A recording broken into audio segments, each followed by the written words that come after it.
Hello everyone, welcome back to this channel. Students, आज के class में हम लोग कैश फ्लो स्टेटमेंट्स का ऑपरेटिंग, इन्वेस्टिंग एंड फाइनेंसिंग तीनों एक्टिविटीज के ऊपर एक प्रॉब्लम को सॉल्व करने वाले हैं और इससे हम लोगों को एक बढ़िया सा एनालिसिस करने का जो सेंस है वो डेवलप करने में बहुत ज्यादा हेल्पफुल रहेगा।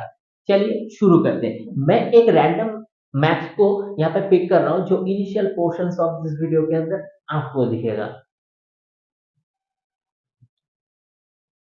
The balance sheet of a limited company as of 31st 3rd 2012 and 31st 3 2013 were as follows. See, यहाँ पे liabilities and assets two segments is there: equity share capital, general reserve, profit and loss account, 11% debenture, trade creditors. In asset side, obviously 2012 and 2013.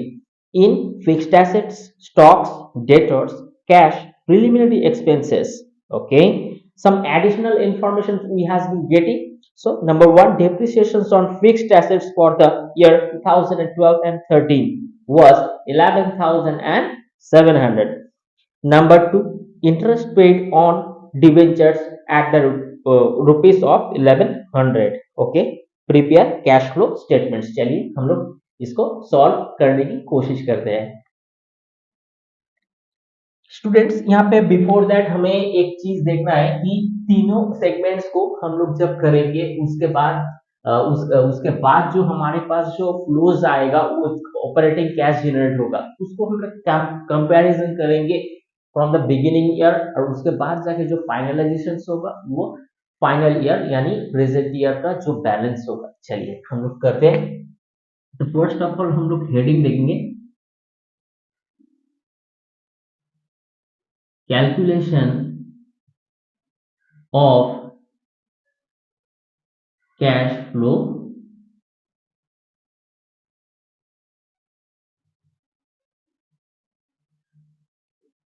statements for the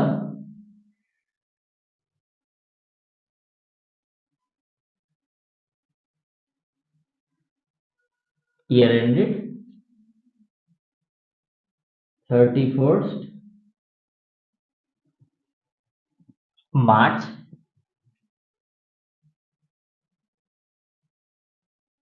2013। तो 2013 के अंदर हम लोग इसका calculations कर रहे हैं। चलिए हम लोग देखते हैं। सो फर्स्ट ऑफ ऑल हम लोग लिखेंगे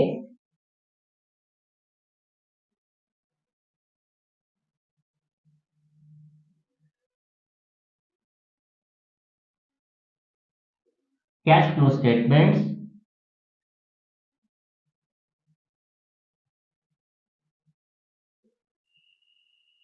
of operating activities. Students, operating activities के अंदर हमें ये कैलकुलेशंस फर्स्ट ऑफ ऑल करना है। चलिए हम लोग देखते हैं। सो ऑपरेटिंग एक्टिविटीज के अंदर स्टूडेंट्स हमारे पास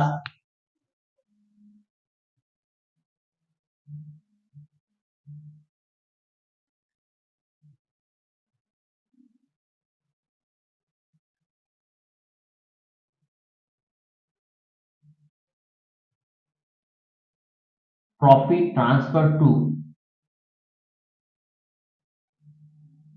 general reserve and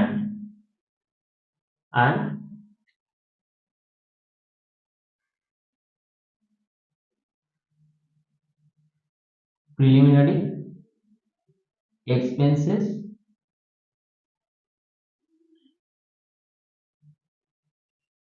written off। Okay, preliminary expenses written off, इसका जो अमाउंट हुआ करता था वो 5000। ठीक है। तो स्टूडेंट्स ये तो हो गया। तो हमारे को अभी क्या करना है, यहाँ पे ऐड बैक करना है। ऐड बैक का मतलब ये होता है हम लोग एडिशंस किसके साथ साथ करेंगे। चलिए उस एंट्री को भी हम लोग देख लेते हैं। Add back students, add back जब होगा तो हमारे पास क्या होगा, यहाँ पे हम लोग करेंगे depreciations on फिक्स्ड एसेट्स, ठीक है। डेप्रिसिएशन ऑफ फिक्स्ड एसेट्स, इसका जो अमाउंट होगा वो 11,700। चलिए, nextly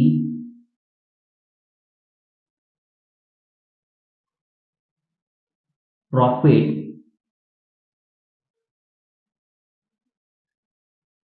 profit transfer to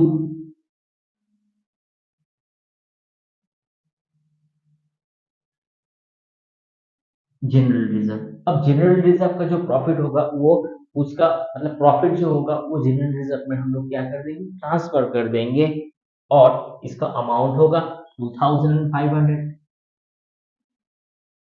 next,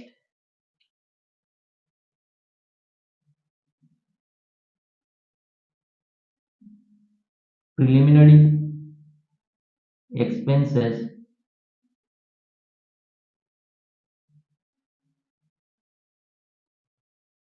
written off. Preliminary expenses हमको हमको रिटर्न ऑफ करना है, वो होगा 500 रुपीज, ठीक है। उसके बाद उसके बाद हम लोग क्या करेंगे, उसको हम लोग इंटरेस्ट ऑन डिवेंचर को भी पेड कर देंगे।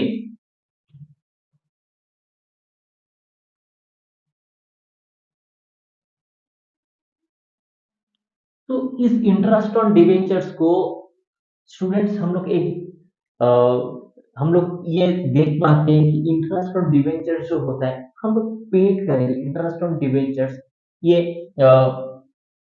डिवेंचर्स हम लोग पेड लिखते हैं, तो इसको लेटरली हम लोग फाइनेंसिंग एक्टिविटीज के अंदर शो करते हैं, लेकिन यहाँ पे जो हमारा ऑपरेटिंग एक्टिविटीज एक्टिविटीज है, इसको यहाँ पे लिखाना जरूरी है, क्योंकि हमारा जो इस रिलेशन है डिवेंचर्स का वो कुछ हद तक इसके साथ भी है, सो दैट हम लोग इसको यहाँ पे राइट डाउन करके चल रहे हैं। लेकिन हम लोगों को यहाँ पे ब्रैकेट में हम लोग दे देंगे शोज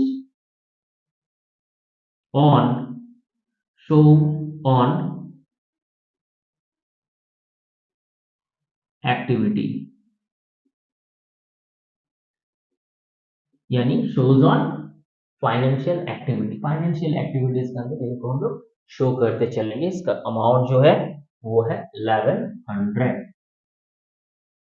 इसका अमाउंट हो गया 1100। चलिए इसको हम लोग जोड़ लेते हैं, जो 5,000 plus 11,700 plus 2,500, then 500 plus 1100, so that यहाँ पे जो यहाँ पे हमारा जो बैलेंस आता है वो आता है 20,800।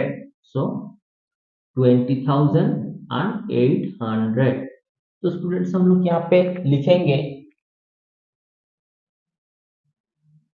Cash generated from operations before working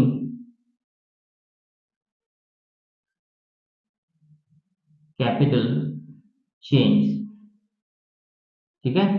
working capital change होने से पहले हम लोग इसको कैश जनरेट करें। देन हमारे पास कुछ यहाँ पे एंट्रीज आएगा, इंक्रीज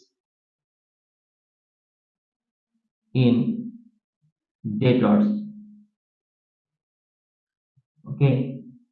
तो ये होगा 20,000, इंक्रीज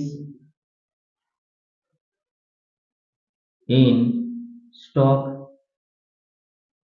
अमाउंट होगा यहाँ पे 10,000, एंड यहाँ पे हम लोग increase in creditor, trade creditor,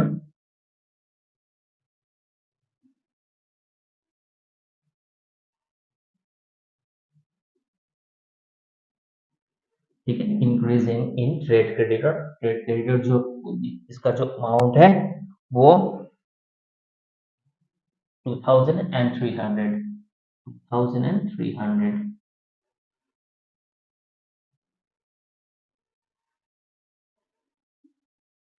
okay, तो स्टूडेंट्स इंक्रीजिंग डेटर्स अगर होता है तो हम लोग इसको डिडक्ट करते चलेंगे। नेक्स्ट इंक्रीज इन स्टॉक अगर होगा तो इनको भी हम लोग डिडक्ट करते चलेंगे और इंक्रीज इन ट्रेड क्रेडिटर को हम लोग ऐड कर देंगे। चलिए देखते हैं इसका बैलेंस कितना होता है। सो हमारे पास 20,800, सो माइनस कर देंगे 23 at 2,300, so 19,600। सो यहाँ पे हम लोग लिखेंगे 19,600। स्टूडेंट्स यहाँ पे हमें क्या लिखना है, यहाँ पे नेट कैश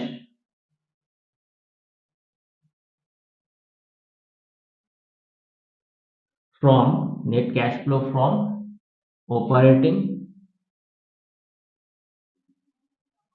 एक्टिविटी। ठीक है, चलिए तो नेक्स्टली हमें क्या करना होगा, cash flow from, cash flow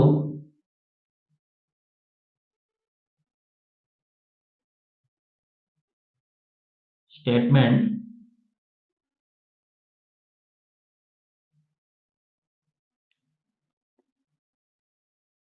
of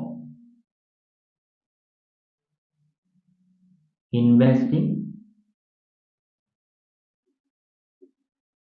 activities. Students हमें इन्वेस्टिंग एक्टिविटीज के अंदर देखने से पहले हमें इन्वेस्टमेंट का यहाँ पे पॉइंट्स को सेगमेंटाइज करना पड़ेगा। ओनली यहाँ पे हम लोगों को इन्वेस्टिंग एक्टिविटीज के अंदर हमें फिक्स्ड एसेट्स अकाउंट का या फिक्स्ड एसेट्स जो है उन पे ही हमें एग्जैक्टली देखने को मिलता है। सो बिफोर दैट हम लोग यहाँ पे एक वर्किंग्स करेंगे। ठीक है, तो इस वर्किंग्स के थ्रू हमें ये पता चलता है कि एग्जैक्टली जो अमाउंट ऑफ फिक्स्ड एसेट्स होगा वो कितना होगा। तो ये हमारा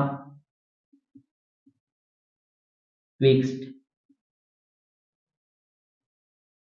एसेट्स अकाउंट, सो ये हो गया डेबिट देन क्रेडिट, इसको हम लोग वर्किंग नोट कर रहे हैं। ठीक है, तो यहाँ पे फर्स्ट ऑफ ऑल हमारा जो अकाउंट डेट था वो 2012 था, जो 1 अप्रैल, और यहाँ पे जो डेट था 2013,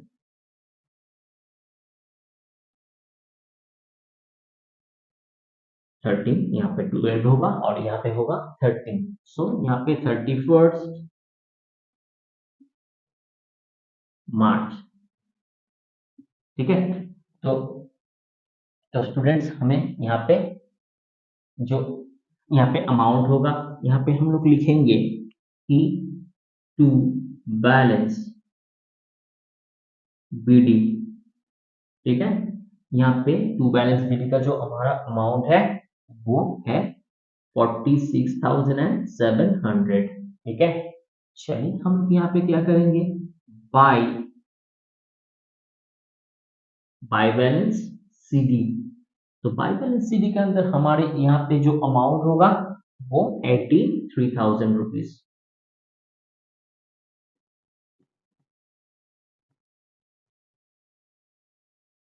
ठीक है, नेक्स्टली हमें फिक्स्ड एसेट्स के अंदर डेप्रिसिएशंस भी देखना पड़ेगा, क्योंकि यहाँ पे depreciations off on fixed assets है। सो वी कैन राइट यहाँ पे bye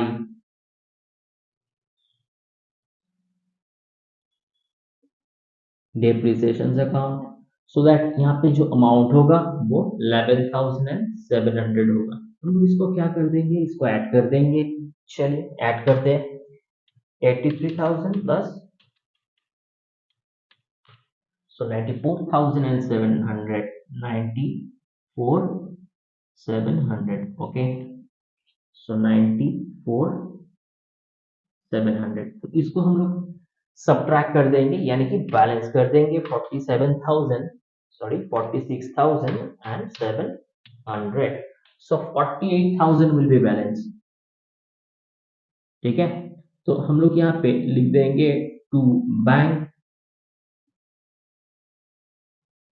balancing figure.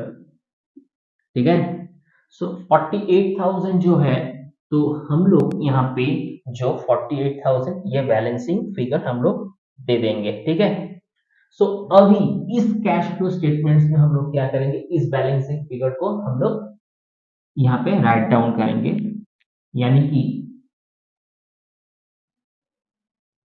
Cash payment, cash payment for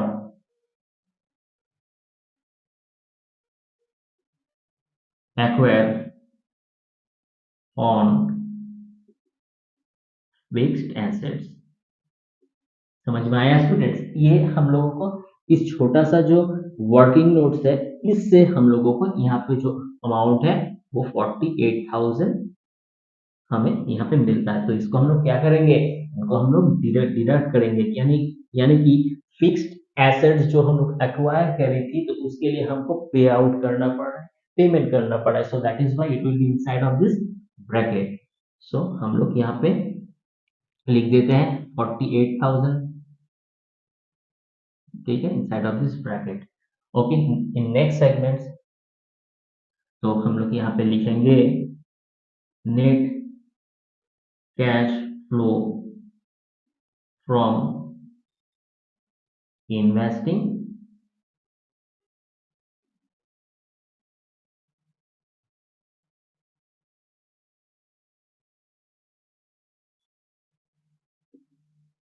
activities. तो ये हमारा इन्वेस्टिंग एक्टिविटीज हो गया। चलिए फाइनल जो सेगमेंट्स है वो उसको कंप्लीट करते हैं। Cash flow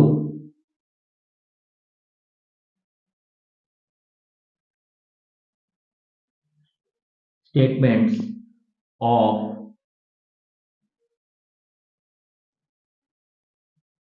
financing activities.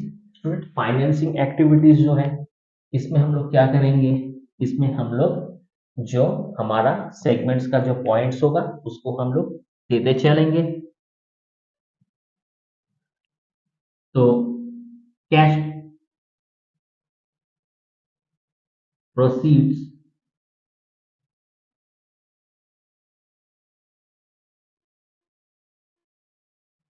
From issue of share. Okay, nextly हम लोग कैश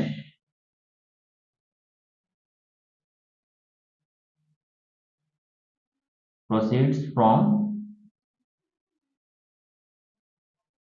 इश्यू ऑफ डिबेंचर्स। उसके बाद क्या करेंगे, इंटरेस्ट ऑन डिबेंचर्स। तो हम लोग इसका अमाउंट देख लेते हैं। यहाँ पे जो अमाउंट होगा वो 20,000, 10,000 and interest paid on debentures. हम लोग क्या करेंगे, यहाँ पे जो अमाउंट होगा इसका 1100 इनसाइड ऑफ दिस ब्रैकेट। हम लोग यहाँ पे पेड ले लेते हैं, क्योंकि हमें यहाँ पे इंटरेस्ट पे करना है। स्टूडेंट्स चलिए इसका भी बैलेंस हम लोग कर लेते हैं। जो बैलेंस होगा यहाँ पे,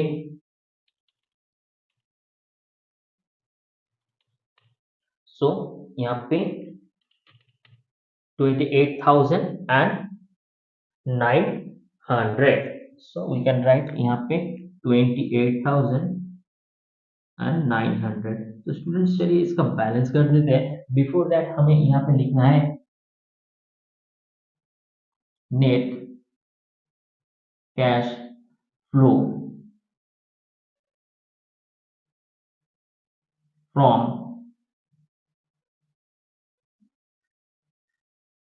फाइनेंसिंग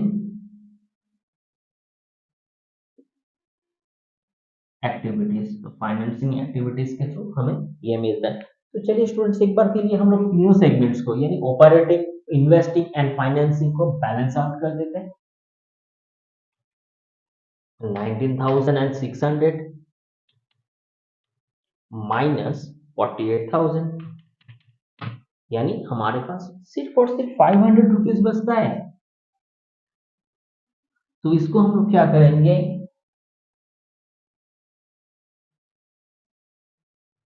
इंक्रीज इन कैश और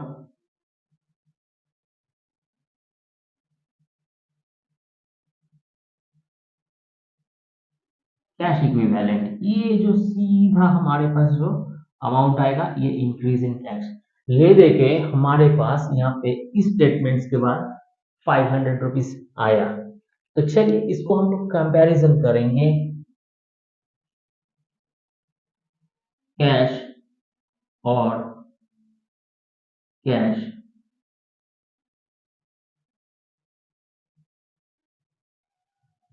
equivalent.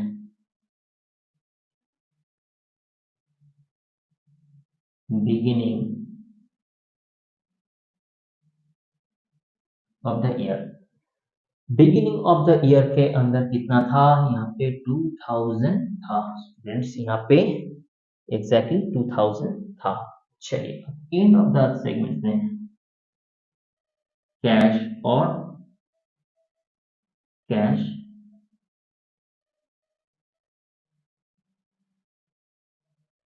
Equivalent end of the year. अब एंड ऑफ द ईयर के अंदर हमें इसको ऐड करके 2500 लिखना है। तो स्टूडेंट्स आ गया ना हमारे पास, ये बिल्कुल बन के रेडी है। तो स्टूडेंट्स यहाँ पे हम लोगों को तीनों सेगमेंट्स को एक बार एनालाइज हम लोगों को करना पड़ेगा। So first of all cash flow statements from the operating activities के अंदर आपको जो profit transfer to general reserve, यानी जनरल रिजर्व के अंदर जो प्रॉफिट ट्रांसफर होता है एंड प्रीलिमिनरी एक्सपेंसेस उसको आपको देना होता है। तो फर्स्ट वो वो आपको देना होता है। तो यहाँ पे जो आपका बैलेंस होता है वो 5,000 रुपीज है। उसके बाद हम लोगों को एड बैक ये करना है कि depreciation of fixed assets profit transfer to, first आपको profit transfer to general reserve करना है। उसके बाद आपको यहाँ पे प्रीलिमिनरी एक्सपेंसेस रिटर्न ऑफ यहाँ पे करते चलना है। तो आप इंटरेस्ट ऑन डिवेंचर सब पे यहाँ पे लिखते हो तो एग्जैक्टली ये ऑपरेटिंग एक्टिविटीज के अंदर नहीं आता है, फिर भी हम लोगों को इसका जो सेगमेंट्स है कुछ कोरिलेशंस की वजह से हमें यहाँ पे जो फिगर आउट यहाँ पे करना होता है। नेक्स्टली इसको हम लोग दोबारा से और एक बार यहाँ पे cash flow statements from financing activity जो है, इस फाइनेंसिंग एक्टिविटीज के अंदर ये जो है फाइनेंसिंग एक्टिविटीज, इसको हम लोग यहाँ पे शो करते हैं। ठीक है, तो ये जो अमाउंट है यहाँ पे 1100, सो यहाँ पे हम लोग इंटरेस्ट ऑन डिवेंचर्स पेड के रूप में हम लोग यहाँ पे इसको कंप्यूट करें। ठीक है, तो हमारे पास net cash generated from operations, operation before working capital change, इसमें जो हमको जोड़ना था इंक्रीज ऑन डेट और स्टॉक ट्रेड क्रेडिटर्स, तो हमको जोड़ और यहाँ पे घटाव यानी सब्ट्रैक्शन एडिशन करने के बाद जो यहाँ पे ऑपरेटिंग एक्टिविटीज होता है वो 19,600 होता है। सो कैश फ्लो स्टेटमेंट्स उसके बाद का सेगमेंट्स है इन्वेस्टिंग एक्टिविटीज के अंदर। तो हमारे पास एक ही सेगमेंट्स था इन्वेस्टिंग एक्टिविटीज का, वो है फिक्स्ड एसेट्स। लेकिन फिक्स्ड एसेट्स का जो अमाउंट है उसको हम लोगों को एक वर्किंग जो सेगमेंट्स है वर्किंग नोट, वो सेगमेंट्स के अंदर हमें ये आइडेंटिफाई करना था। तो फाइनली हम लोगों को जो to balance BTCD by balance CD जो है और डेप्रिसिएशंस के साथ साथ एक बैलेंस करने के बाद हमारे पास जो फिगर आता था वो 48,000, तो इसको हम लोग फिगर आउट करी और ये जो 48,000 रुपीज है इसको हम हमें यहाँ पे मिल गया। सो उसके बाद जाके हम हमें net cash flows from the investing activities को मिला। Cash flow statements of financing activities, इसके अंदर हमें जो अमाउंट था उसको हम लोग देख पाए और कंप्यूटेशंस भी करी। सो इंटरेस्ट ऑन डिवेंचर्स के साथ साथ तो फाइनली हमें net cash flows from operating activities यहाँ पे मिल गया। जो हम लोगों को बैलेंस करना था, सो बैलेंस करने के बाद यहाँ पे खाली 500 रुपीज हमारे पास ले दे के बचा, यानी यहाँ पे increase in cash, increase in cash और कैश इक्विवेलेंट, ये जो सेगमेंट्स है ये हमारा बैलेंस था। तो हमें ये देखना था कि बिगिनिंग ऑफ द सेशंस के अंदर कितना था और उसको हम लोग ऐड करी, तो finally end of the sessions के अंदर यानी एंड ऑफ द ईयर के अंदर हमें 2500 रुपीज मिल गया। तो है ना मजेदार। स्टूडेंट आप इसका स्क्रीनशॉट ले लो। चलिए स्टूडेंट्स, आप बार बार इसे प्रैक्टिस करना, बहुत अच्छा सा आपको एक एक्सपीरियंस मिलेगा और ट्रिक भी बहुत ज्यादा कॉन्क्रीट होगा। ठीक है, और आप बार बार इसको करिए और ये बिल्कुल भी डिफिकल्ट नहीं है। आप इसका हर एक ये इस टाइप का जो मैथ्स है ये हर एक बोर्ड्स के अंदर पूछे जाते हैं इन सेवरल ईयर। वीडियो अगर अच्छा लगता है तो जरूर इसको एक लाइक करना, शेयर करना अपने फ्रेंड्स के साथ, सब्सक्राइब करना इस चैनल को। मिलेंगे किसी नेक्स्ट वीडियो के अंदर, तब तक के लिए थैंक यू।